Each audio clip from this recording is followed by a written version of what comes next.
Arabia, sir. So Joe Biden's decision to withdraw this rapidly from Afghanistan ask questions about other regions where we have a U.S. military presence, such as in Syria and Iraq. When Mr. Biden says that the presence of the U.S. In Afghanistan would not make any difference, even if they stayed for 20 more years, what does this indicate?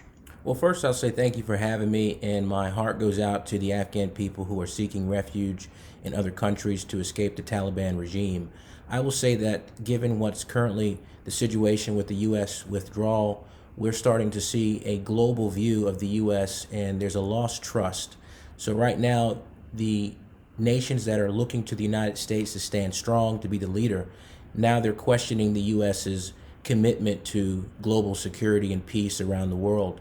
I think that obviously we spent a lot of time, a lot of money in Afghanistan, but withdrawing so quickly without having a strategy, a phase out that would have allowed the Taliban to effectively be pushed back is going to put the Afghan people in a situation where they will be brutal in terms of the Taliban's regime over that province.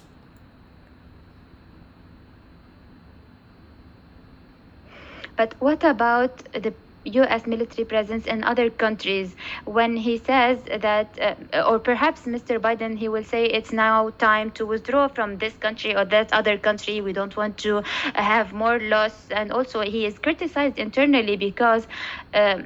Republicans and, for example, are criticizing Mr. Biden, saying that he shouldn't have done the withdrawal this way.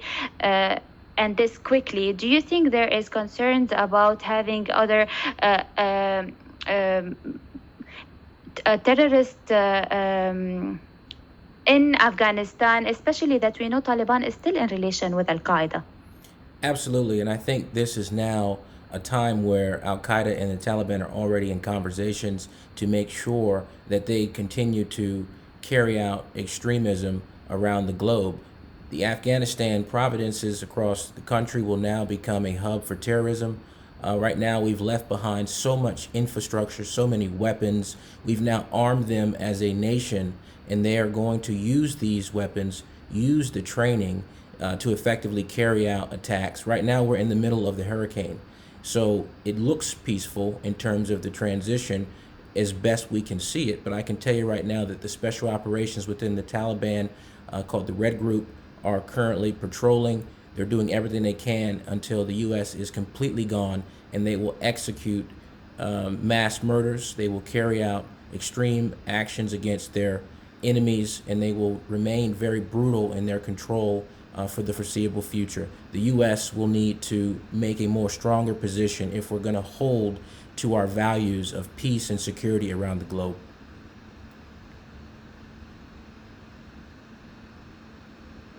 What would this position be? What would the U.S. position be? We see in 2018 when the U.S. will withdraw a number of soldiers in Iraq, we have seen Daesh appearing in Iraq. Today, now we see that Taliban is in communication with Al Qaeda. How is it possible for U.S. military forces and the U.S. to have stability in the world while withdrawing from these countries? We know that they have a large supplies in the U.S. Well, I'll tell you what, the best strategy is to look at what's happening currently on the ground. The first thing we need to do is work with the United Nations to establish a resettlement program. Folks are running to the Pakistan border. Folks are trying to get out through commercial, which is now canceled, and also chartered flights to go to Mexico, to go to different locations. But we need to make sure they have an opportunity to get paperwork done in a streamlined fashion to get these refugees and the individuals seeking resettlement elsewhere to a place of peace. That's the first step we have to focus on. The second step would be to meet with the Taliban government, who is now going to be in control of Afghanistan, to talk about economic opportunity, because military options have collapsed. Now we need to focus on economic opportunity and trade. And I think that's going to be the only way for us to have a conversation through economic diplomacy. And those are the only options we have on the table after a failed military campaign. And it's not just the United States that's been in Afghanistan and hasn't won this war, but even previously, we've had Russians and other countries looking to take over Afghanistan, and we've not been successful.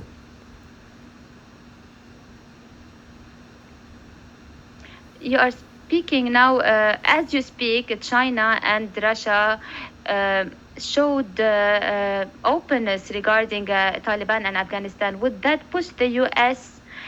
You said maybe they should be have negotiations with Taliban.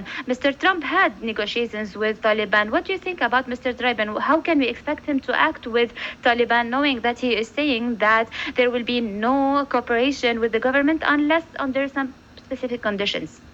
Well, I will tell you that there are statements from the White House that are being made from a power position, but there's also an on ground reality position. And the on ground reality position is that other nations like China and Russia see this as economic opportunity. Afghanistan is still underdeveloped. It's rich with natural resources. So China and Russia have already began their conversations to engage in investments. So the United States will need to catch up, because now Afghanistan has an investor, and it's China, it's Russia. So if we show up too late to this party, infrastructure will start to get developed, trade relations will begin, and that will create a very strong economic powerhouse for Afghanistan, controlled by the Taliban, but also partnered with China and Russia. Thank you so much for being with us, expert in Homeland Security, Mr. Adam Roosevelt. Thank you, sir. My pleasure. That was the end of it. Thank you.